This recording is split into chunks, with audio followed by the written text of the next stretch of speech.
Elle est structurelle ou conjoncturelle, l'inflation actuellement? Bonne question, hein, si on avait la réponse.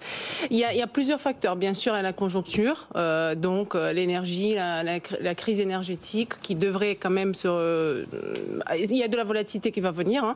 Il y a l'agroalimentaire aussi. Aujourd'hui, les prix alimentaires accélèrent. Donc ça, c'est plutôt de la conjoncture.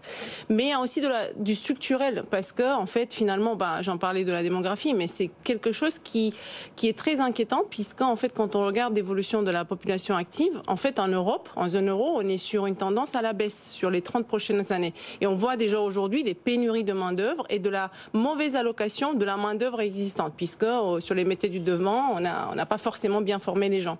Et donc, on va rester probablement sur un environnement macroéconomique de croissance faible, mais avec marché donc du travail. Donc vous dites qu'il y a des éléments structurels qui vont faire que l'inflation peut rester plus élevée. Par exemple, la démographie peut rajouter 0,5 points par an à l'inflation. Et donc, en plus de la démographie... ne me dites pas ça. Ne me dites pas que la démographie est inflationniste. Non.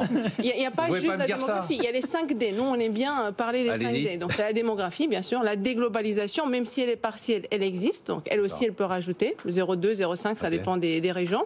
Et ça va être la décarbonisation. Mais ça, je vais laisser mon collègue en parler.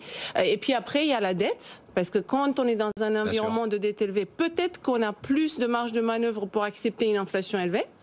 Et puis enfin, bizarrement, la digitalisation. Puisqu'avec la digitalisation, on crée plus de pricing power pour les entreprises. Donc on a ces 5D. Avec le D de démographie, pas du tout d'accord avec le D de digitalisation.